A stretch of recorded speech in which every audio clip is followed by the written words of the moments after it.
Hello and welcome to another Random Scottish History Scottish Railway Incidents readings.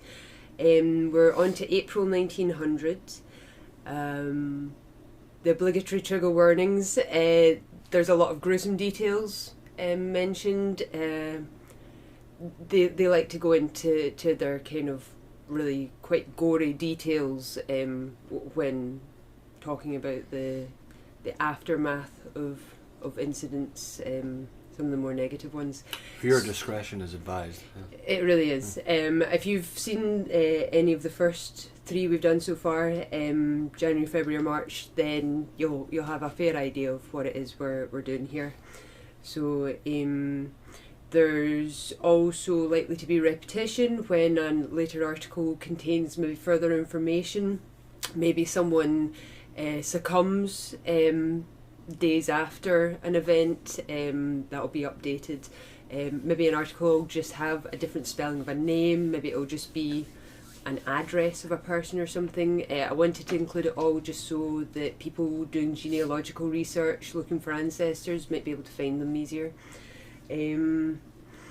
What else? Mispronunciations. They're probably going to happen. Lots of names of places and people, so kind of to be expected, to be honest. So we'll get started, I guess, for April 1900. The first newspaper contains 3 articles of interest to us here. We have the Dundee Evening Post, Monday the 2nd of April. We start with chapter of accidents at Perth. Firstly, mishap to Dundee man. Perth Station and its vicinity was the scene of a number of accidents between Saturday night and Sunday morning. Shortly after 8 o'clock on Saturday night, while John Hall, a tailor, residing at 126 Murraygate, Dundee, but who had been working in Falkirk, was attempting to join the 8:05 express for Dundee while the train was in motion at the Dundee platform, however, of the Perth General Station. He slipped and fell between the moving carriages and the platform, the result being that his left foot was severely crushed. He was at once removed to the infirmary by the Joint Station Ambulance Corps by Messrs Kellock, Cobbin and John Smith, where it was found necessary to amputate his left foot above the ankle. And for crushing injuries, as we've found, that really was the go-to, was just to amputate the affected limb.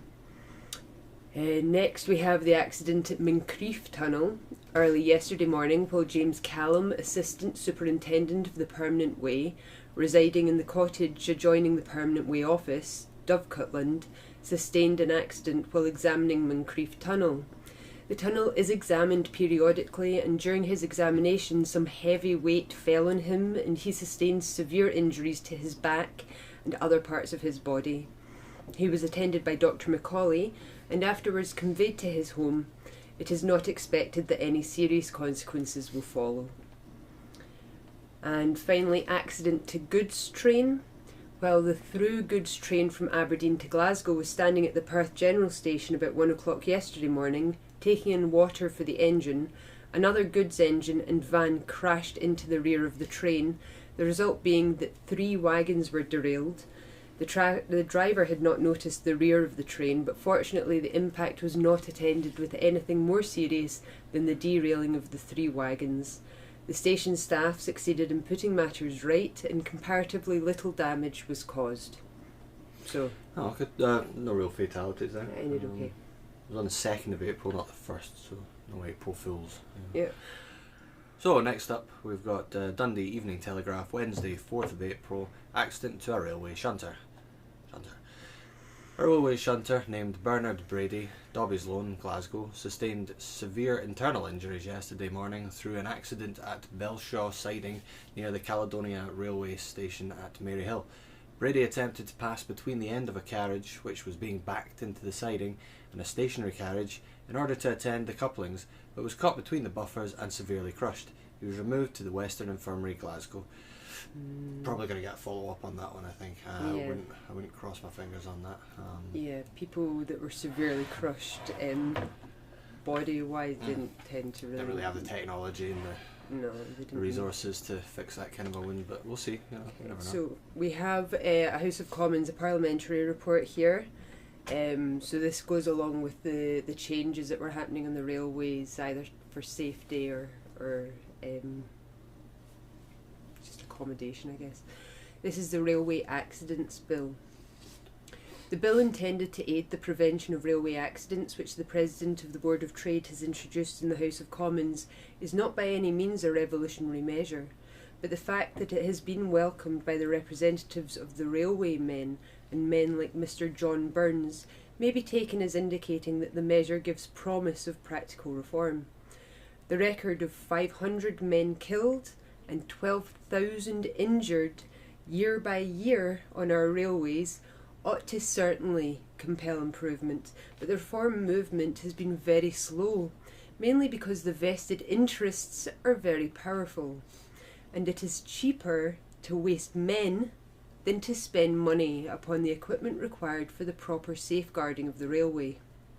The bill, which is the outcome of a Royal Commission under the able chairmanship of Lord James, empowers the Board of Trade to make rules with the object of reducing or removing the dangers and risks incidental to railway service. As the schedule in the bill includes the all-important points of brake levers on both sides of wagons, steam brakes on engines, lighting of stations and sidings where shunting operations are carried on after dark, and the protection of permanent waymen when relaying or repairing permanent way, it is evident that an earnest effort is to be made to safeguard railway men against accidents, which have long been regarded as preventable. The important question of automatic couplings is only to be dealt with on the experimental lines which found favour with the Royal Commission, but in the speech made by Mr. Ritchie last night it was definitely stated that the question of improved safety or automatic couplings would not be left untouched. Mr. John Burns, indeed, seemed to put more faith in the strong and sympathetic speech of Mr. Ritchie than in the technicalities of the bill, for he declared that working men have reason to bless Mr. Ritchie's occupancy of the present post. Certainly, if Mr. Ritchie works the measure, which it is to be hoped will soon be placed on the statute book, in the spirit of his speech, much will be done to check serious accidents to our railwaymen. So, yeah, another update for safety. Yeah. Sort of dispels the idea in my head I have of like the Wild West of industry, you know, back in the early 1900s. I mean, you can... Felt like a bit slapdash, but you get articles like this, it makes you think of modern articles when they're confronting people due to their safety standards. Yeah. So it's good, you know, you can, again, like previous episodes, you can really see the progress. And the papers weren't shy at calling out the powerful interests that weren't willing to spend the money. Like the power. They had the money, you know, that's what made them the powerful interests. But they weren't really wanting to let go of too much to aid in the safety of their employees and passengers. So it's like blood from a stone. Yeah. 12,000 injured a day. A year. That's like 33 a day. That 500, will. so it's like 1.5 deaths a day or something. Because like the parliamentary report, we're going to be talking UK wide. But UK wide, in terms of numbers there. But that's still, I mean, like more than one death a day. You know, imagine that in a modern scenario for any transportation company. You know. It's just so unacceptable. Any one of these accidents would have led to reforms these days. Oh yeah, and certainly a lot of front page headlines, you know. Yeah. So next up, for Herald, Friday the 6th of April. Serious accident on the railway. On Monday afternoon, Mr. James Niche, an old man residing at Whitehills, sustained a rather serious accident on the railway. Mr. Niche had been crossing the line in the vicinity of Pitts Candley when the 3 p.m. train from Forfar to Arbroath came up and knocked him down. Fortunately, he was thrown clear of the rails, the station master at Clocksbriggs having been informed of the accident by the driver of the train. The old man was conveyed to Forfar by a goods train and thence to his home on a stretcher by several of the station officials. Dr. Alexander was summoned and found that his left leg had been fractured below the knee and that he was severely bruised and shaken. Maybe another follow up on that one. Yeah, it seems like he might have had a lucky escape though, that it could have been worse. This is quite a long one. That's a big one. So this is from the Dundee Evening Telegraph, Wednesday the 11th of April. We have Perth railway officials' sad death, the result of an accident. This might be a follow-on from one of our initial ones. Mr. James Callum, Assistant Superintendent of Permanent Way, Caledonian Railway, died at his residence, Dovecotland, Perth, last night at 10 o'clock as a result of an accident caused by some rock falling upon him while he and others were engaged last Sunday week in inspecting the roof of Moncrieff Tunnel. Although it was known at the time that Mr. Callum's injuries were somewhat severe, it was not anticipated that they would prove fatal, and at the beginning of last week he seemed to be progressing favourably. But within the last few days, internal complications ensued, and Mr. Callum died as stated. The deceased was a native of Auchterarder and began his railway career as a surfaceman in that district. Shortly afterwards, he was appointed foreman platelayer on the length at Almond Valley Junction. A proposal being made to reduce the pay of railway servants, Mr. Callum left and took service at a brickwork near Edinburgh. He again joined the railway service at Auchterarder, and proving himself to be an able workman with a good command of men, he was soon promoted to be foreman of the Perth Flying Squad. This squad, being engaged on all the great relaying operations as well as called out for work in the various breaks down in the district, gave Mr. Callum the necessary training and experience which admirably fitted him for the next important post to which he was advanced, viz. Inspector of Permanent Way for the Perth district. When the late Mr. James Proudfoot was appointed Superintendent of the Permanent Way and Works for the whole of the Northern Division of the Caledonian Railway, Mr. Callum was chosen to be his assistant for the southern portion, his appointment embracing the supervision of the Permanent Way of the main line from Perth to Greenhill, the Dundee and Perth branch, the Dundee and Newtile branch, the Crieff branch, Crieff and Methven and Comrie branches, the Dunblane, Doon and Callander and the Callander and Oban and Killen railways, and the Kilsyth and Bonnybridge branch. In addition to the ordinary heavy operations of the Permanent Way Department of the Railway and larger operations such as accidents to trains, etc., and snowstorms, renewal of bridges, etc., Mr. Callum had the personal supervision of the remodelling of the Perth North goods yards and the large works in rail laying connected with the Perth station alterations, several miles of sidings, with complicated connections at Grangemouth and the present extensive works in the reconstruction of Stirling Station. All of these largely through his resource, coolness and foresight being successfully carried out. In addition to the thorough grasp of the work of his own department, Mr. Callum had a wide knowledge of all forms of railway work. Mr. Callum was held in the highest esteem by his employers, and in him the railway company have lost a very faithful officer. Mr. Callum, though by nature quiet and unobtrusive, was nevertheless very popular, especially among those who were under him, whose best interests he always had at heart. The deceased was 53 years of age and is survived by a daughter, for whom the utmost sympathy is felt by all classes in her sad bereavement. So they really lost someone of huge experience at that point. And it seems strange the way that he died. If he's in a railway tunnel, an excellent railway tunnel, one that's already in operation, how does he die by a rock fall in the tunnel? Where have the rocks come from? Have they come from the roof? Is it hewn out the rocks? It could very well be. The tunnel was hewn straight into a rock side. But then, would it not be done in such a way it's going to that be like creating vibrations and Yeah. it might shake something loose, or I don't know, maybe a passing train. Oh, they just said if it's a passing Oh, train, yeah, like no. carrying like No. heavy load. he was just doing inspection work when, so They used the word coolness. I wonder if Did where they? that word, the word cool. coolness comes of from. temperament, Yeah. like, yeah, because to be heated is to be angry and but to be cool is to be Yeah. collected. Oh, and- it makes full you know, sense. I just yeah, not heard that in a Victorian sort of sense before. Victoria was already dead a year before. Oh, sorry, not Victorian. Yeah. Edwardian? Oh, I don't know British monarchy. Like, No, it's not really. was it maybe a George thing. or an Edward or something took over from there? You know, one of the king names, I'm sure. Okay. So, next up. Not a monarchist. No, neither of us. So next we've got Dundee Evening Post, Wednesday the 11th of April. Accident in the south, goods train off the line, Postmaster General delayed. Yesterday afternoon, the two rear vans of a goods train ran off the line 4 miles from Stranraer, destroying the permanent way for several hundred yards and injuring the guard. The passengers from Glasgow and Dumfries had to be conveyed into Stranraer in vehicles. The line was cleared after a breakdown gang had been working all night. Lord Londonderry, the new Postmaster General, was travelling to Ireland by the Stranraer route. Just some delays. Right. Yeah. Oh, you're getting the big ones, eh? Apparently.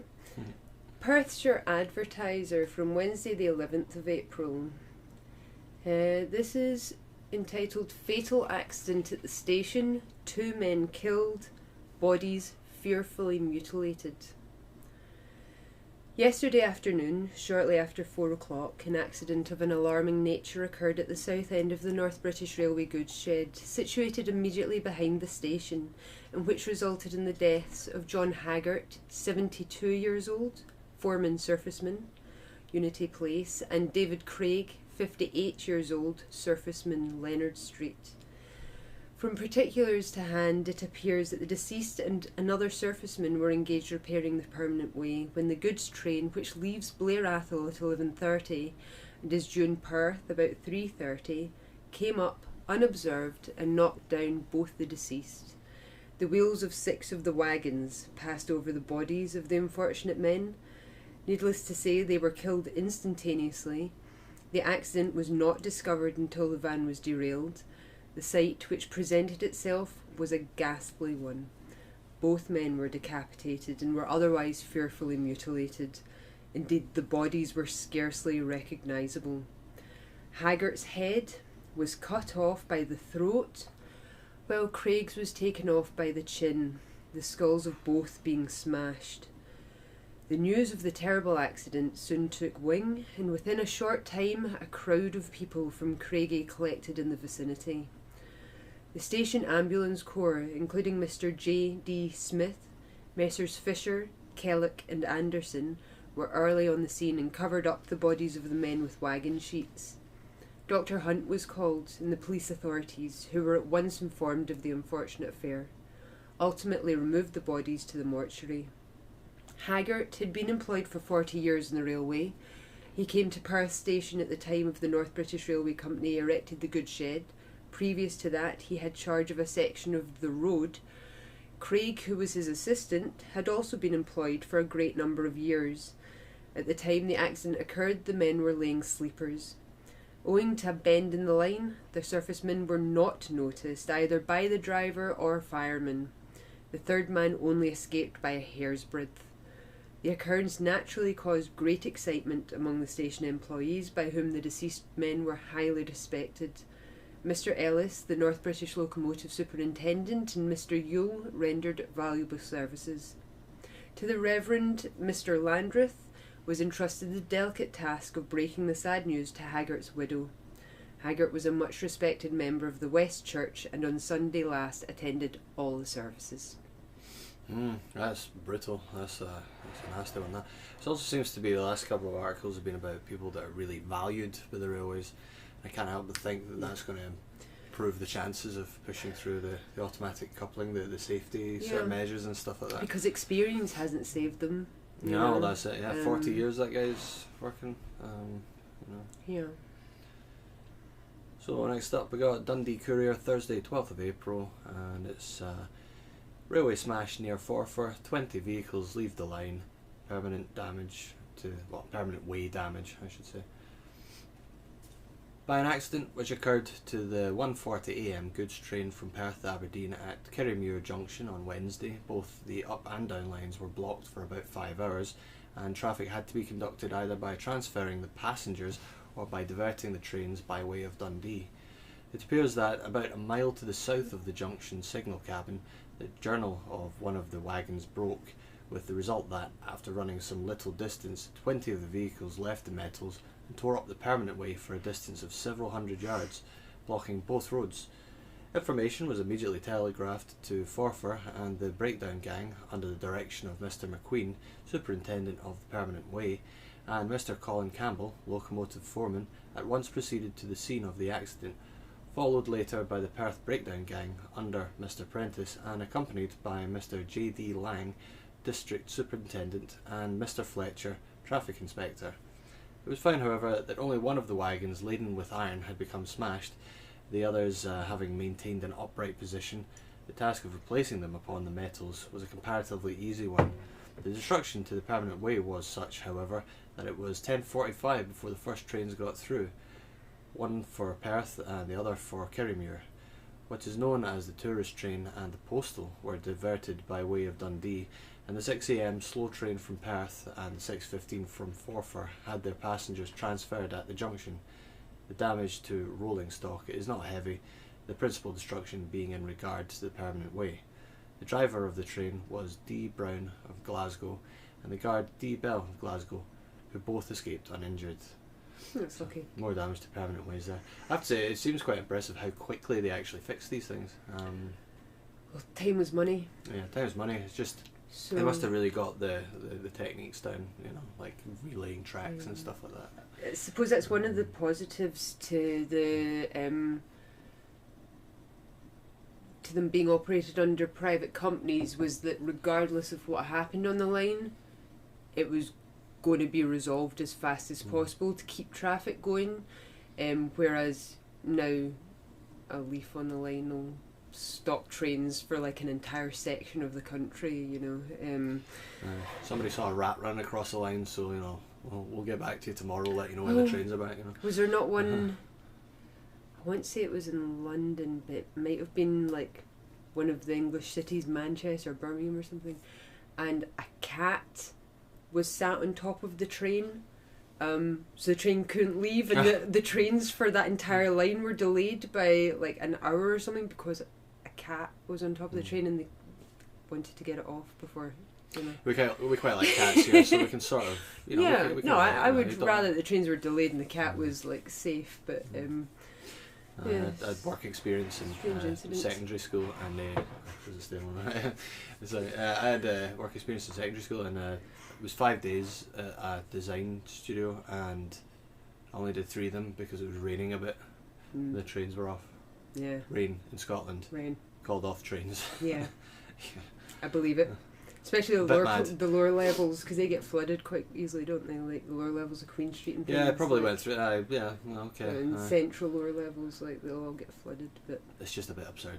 You would think they would have provisions against that happening in Scotland. But anyway, next is another parliamentary notice. It's from the Banffshire Advertiser, Thursday the 12th of April. Mr Tennant resumed the debate on the motion for the second reading of the Railway Prevention of Accidents Bill. A good many members took part in the discussion, which was mainly favourable to the government proposals. Mr Bryce rejoiced at the unanimity with which the bill had been received. The second reading was agreed to and the bill referred to the Committee on Trade. The House then further considered the proposal to appoint a select committee on municipal trading. So I feel like calls for safety modifications to be made have got too loud and too frequent for there to be very much of a strong opposition in Parliament against it, even though quite a few of the MPs would have had interests in the varying railways around the United Kingdom at that point, and would have been averse to spending the money because it was technically their money, like, I guess, but yeah, so that's good. That's positive. Okay, so next up we got Dundee Evening Post, Friday 13th of April. Alarming railway accident. Passenger train involved. Station wall smashed. This afternoon, while a passenger train from Carnoustie, due to arrive at Dundee East station at 2:57 p.m, was entering the station, the driver misjudged his distance and collided with some empty carriages standing at the terminus. The impact drove the carriages against the protection buffers with great force, smashing about 6 feet of wall and displacing the seating in the entrance hall. Happily, the accident was more alarming than dangerous, no person being injured. Yeah, that would have been... Would have been quite a work of repair afterwards. Okay, Ardrossan and Saltcoats Herald, Friday the 13th. Fatal accident inquiries at Kilmarnock Sheriff Court on Tuesday before Sheriff Hall and a jury. In each case, the accident had been of a particularly shocking nature. It was found that Thomas Kelly sustained such serious injuries from the upsetting of a vehicle being driven by him on the 23rd also that he died in Now Farm the following day, and that Edward Devine had been knocked down and killed by a passing train on the line near to Hurlford. So that's not very much information at all from that article, but there may be updates later or more information on those later. Yeah, Friday the 13th, 2 incidents. Who'd have thought? Third. Third, right, sorry. So next we got Montrose Standard, Friday 13th of April, and it's mishap on the railway. As a specials goods train from Aberdeen was passing south on Friday, an empty wagon left the rails at a point near Broombank Bridge and running along broke a number of chairs. The train ran along in this way until Fordun station was reached. The train from the south reaching Aberdeen at 8 p.m. was delayed somewhat on account of the mishap. Considerable damage to chairs was done at Fordun. Bad day for Railway chairs. Railway chairs seem to have been really quite heavy articles. There's quite a lot of articles where mischievous boys are putting railway chairs on the line in a bid to try and derail trains. And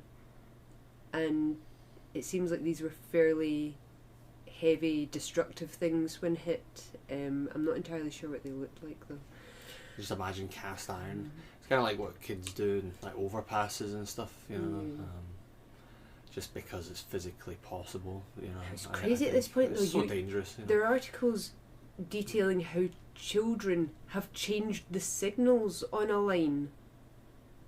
It's like, how would they even know how to... points for resourcefulness, but that's a bit too much, you know.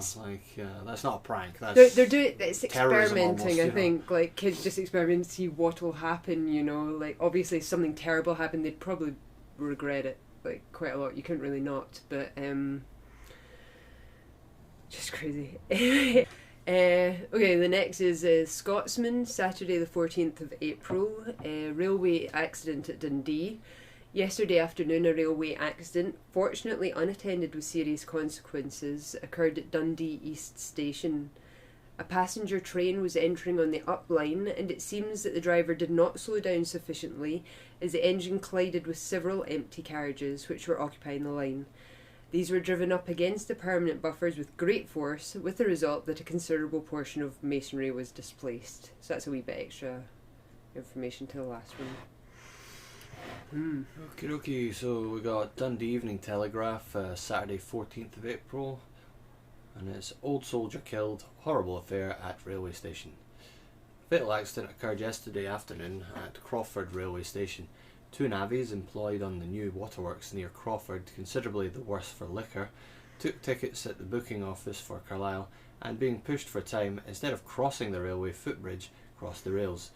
When John Dolan, known as Soldier Dolan, jumped from the platform onto the railway, he fell and made several attempts to rise, but failed. The other navvy, instead of going to the assistance of his comrade, stood and laughed, and on the engine, peering round the curve, roared with an oath to him to rise or he would be run over.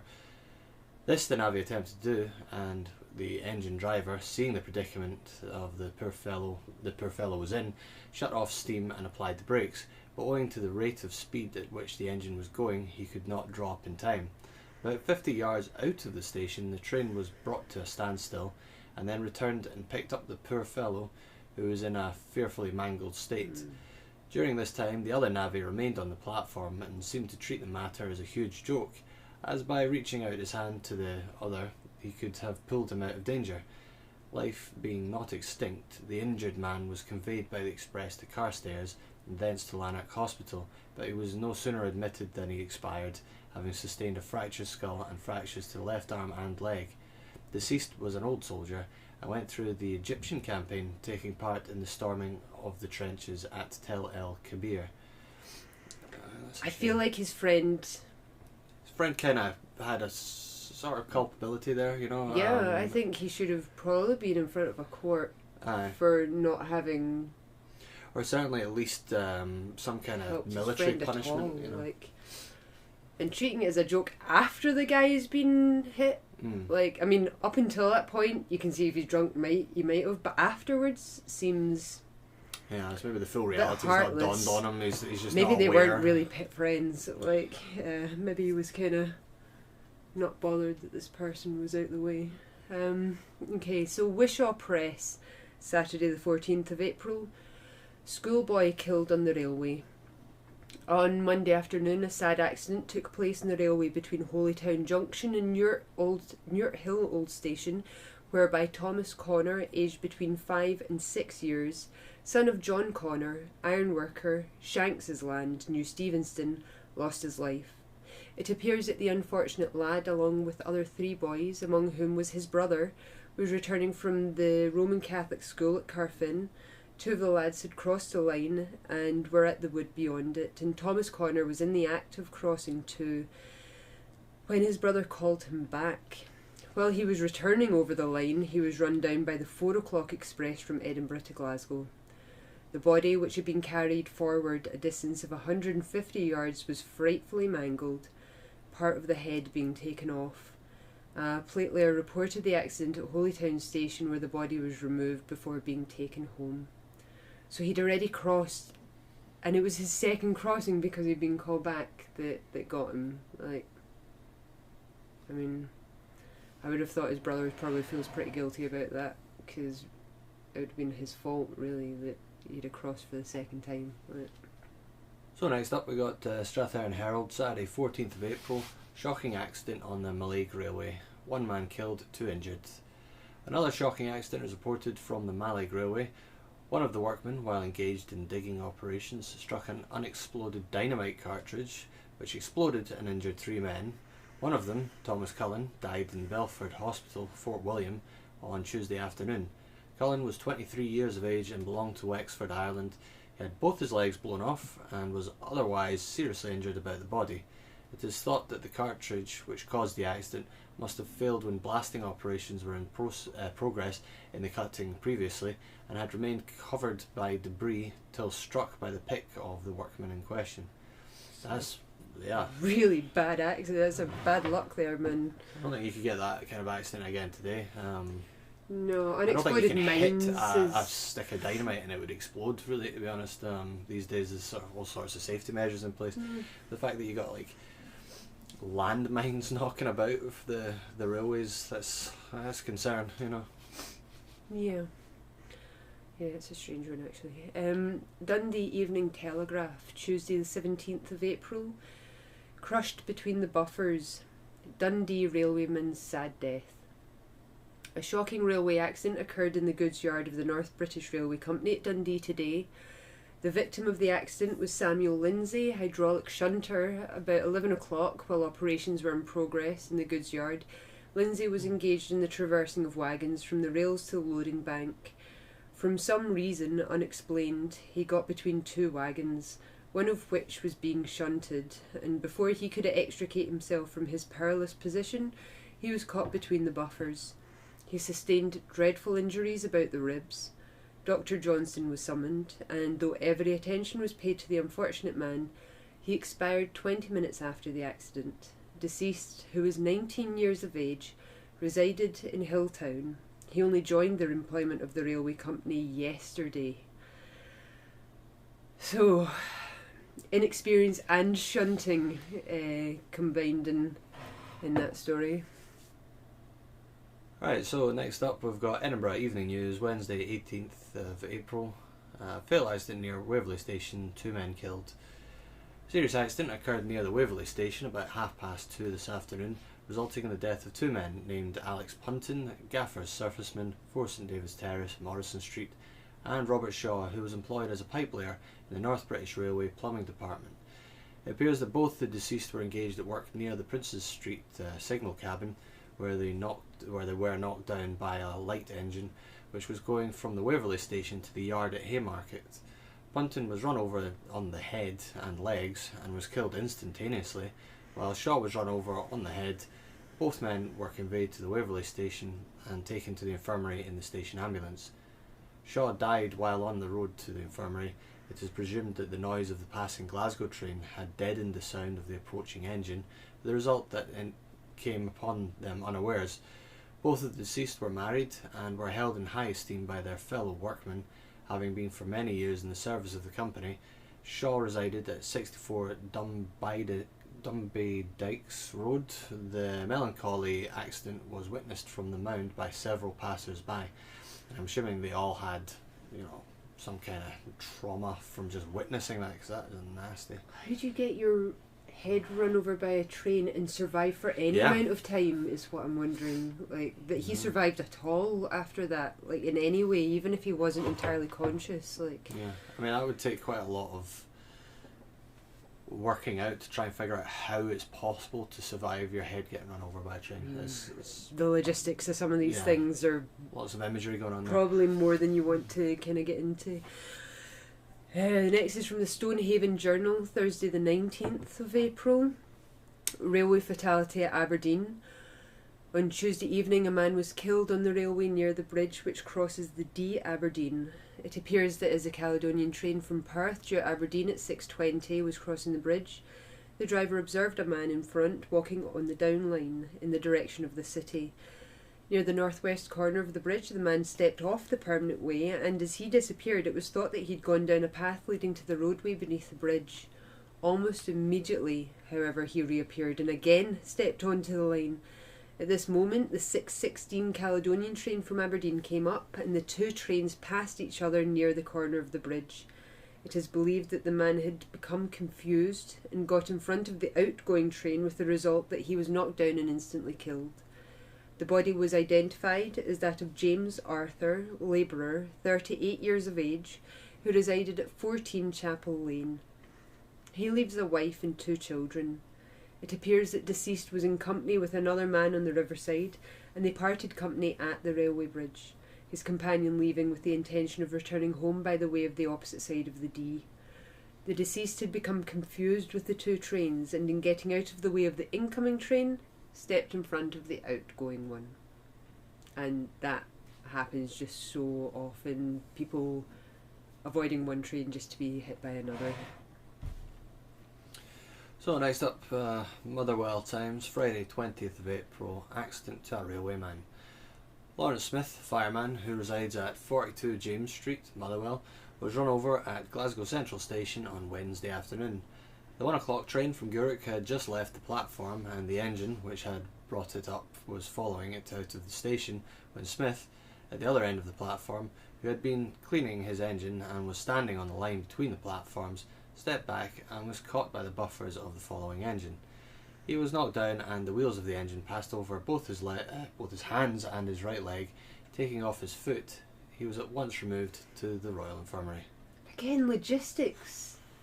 In one go, he loses hands and his foot. I think. Yeah, it must have fallen onto the track sideways, I guess. With his arms out or Stepped something. back, been hit by.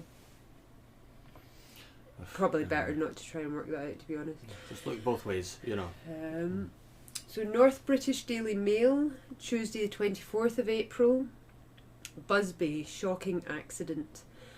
On Saturday night, a most melancholy accident took place near Busby Station. When the 10:30 train from Glasgow was between Clarkston and Busby, a young man named McCorkadale fell out, sustaining injuries of a very serious nature. The poor fellow was discovered on Sunday at noon in a very exhausted state, having been lying on the rails all night, and presented a pitiable appearance. Both legs were in a state of semi-amputation, and the injuries internally bad. Dr. McFarlane, Busby, was at once in attendance and had him removed to the Victoria Infirmary. Little or no hope could be held out for his recovery. That's horrible. He's been left there not just all night, but all morning, because it wasn't until noon that he was found. Yeah. His last hours have got to have been the absolute worst. So next up, we got Dundee Evening Telegraph, Wednesday 25th of April, collapse of a bridge. Particulars have been received of the collapse of the viaduct on the New Lanarkshire and Ayrshire Railway, which crosses the Lugton stream at Gree Farm, about 4 miles from Beath. The viaduct consists of 11 spans, the largest being about 50 feet in width, supported by piers reaching to a height of 60 and 70 feet. The structure, which is entirely built of concrete, was nearing completion, only the ledges on either side being a wanting, while the permanent rails were about to be laid. On Saturday afternoon, an hour after work had ceased, without the slightest warning, 2 of the piers on the south side of the stream collapsed, and 3 of the largest spans came crashing to the ground. The noise created at once drew the farmers, navvies and officials living in the vicinity to the spot, and the utmost alarm prevailed, fears being expressed that some persons had been buried in the debris. Happily, these fears turned out to be groundless, although had the accident occurred when the men were at work, the loss of life would have been appalling. The structure extends to several hundred feet in length and must have been very costly. It is almost a total wreck and will require in great part to be rebuilt. Various surmises have been made as to the cause of the collapse, but these can only be conjectural until an official investigation takes place. I wonder what that looks like. It's quite a big bridge. I wonder if it lasted as well. Being made of concrete, maybe the not. Viaduct at New Lanarkshire. I would think it's probably still used. So it's still there, but is it the same bridge though? Well, it had to It'll be look the same. rebuilt, so I'm going to say rebuilt, not. yeah, but 1900, the rebuilt Yeah. version, They'll just repair it every so often, won't they, like every other bridge. Airdrie and Cope Bridge advertiser for Saturday the 28th of April, railway fatality. The dead body of Peter Rooney was found lying across the rails on Monday morning near Cumbernauld Station. He had evidently been run over by an express train for the north as the body was cut in two. The unfortunate man, who was an Irishman, was about 28 years of age and was for some time employed in the Fireclay Works and afterwards in the Tannoch Chemical Works. He was last seen on Sunday evening making for his lodgings in Sandy Row and is supposed to have fallen asleep on the railway line. Oh, I'll do it.